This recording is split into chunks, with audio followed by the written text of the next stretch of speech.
Say, neighbor, don't give up. Don't give up. We find the answer to that question in Psalm 22. It opens with these words, my God, hast thou forsaken me? Why art thou so far from helping me and from the words of my groaning? Then I kept reading, and the answer was in verse 3. But thou art holy. When my sin is upon Jesus, God has to withdraw. Our Savior had to be executed if he were going to make my sin and yours. The divine human nature of Jesus were never separated, even during the crucifixion. I can't imagine that Jesus couldn't wait any longer. He was human, but yet he was divine. He understood his mission, but the human side was questioning his Father. The people came near and far to see him die on that cross. He knew he couldn't wait any longer to do his mission. So he cried out, my God, why hast thou forsaken me? I can just hear him say, I can't wait any longer. It's time for the mission to end. If you was there, how would you feel? Yes, it is clear, difficult as it is to explain, that Jesus' intimate fellowship with God, the Father, temporarily broken as he took the sin of the whole entire world on himself, which begins with despair but ends with the renewed trust in the Lord. How many of us feel the same way when we think God is not there, but he really is? In difficult circumstances or emotional stress leaves us uncertain about God's presence, we should remember what God promised. I will never leave you, nor will I forsake you. Can I preach this word right quick? What held the Jesus to the cross wasn't the Romans. What held the spikes to Jesus wasn't the cross. What held him to the cross was his conviction that was necessary, that he become sin. In other words, he who is pure is sin. And God has to be pure down the right, not by the Creator, but by the creation. When the sinner's one is covered, he who knew no sin became sin for us. How did God call him? God did not call his angels to save him. Why? Because he knew he would rather give up his son than to give up on one of us. Regardless of what you've done, it's not too late.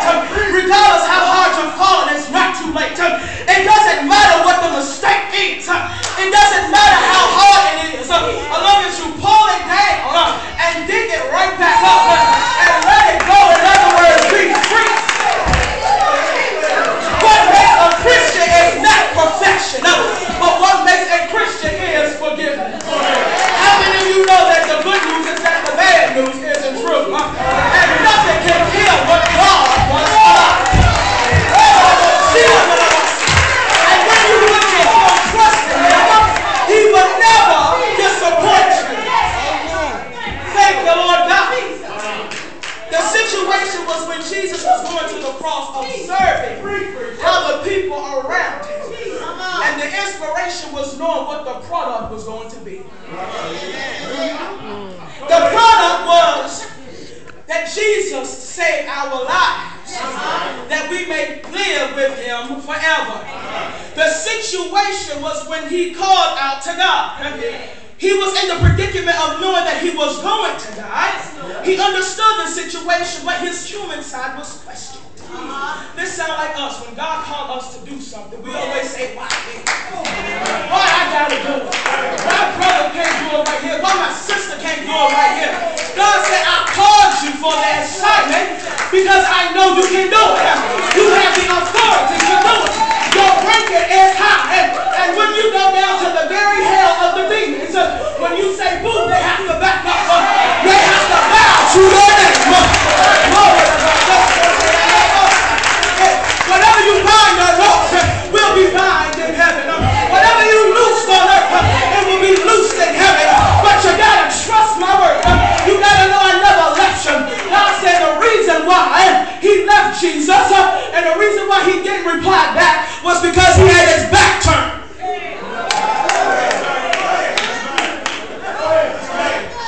That sounds like us today. When we go through our things, we act like God ain't hearing us. God hears you, but he has his back turned because he knows that you are going to do it. The observation when people around him to see the crucifixion. They came to see him carry that big old cross. They came to see him with the nails in his hands. In fact, they came to see him when they lift up the cross with him on it. Somebody had the nerve to say, God, if you are the Christ, why don't you fall down and save us? But I'm so glad a song said he would not come down. Because he decided. Why? He may have second thoughts, but he decided. Why? Because the God decided to save himself just for you and for me. Come on, most of the inspirations that we know that he died for our sins. And he who is free indeed. Let me tell you this. He went from heaven to earth to show the way. From the earth to the cross. My debt to pay. From the cross to the grave. From the grave to the sky. I can't help but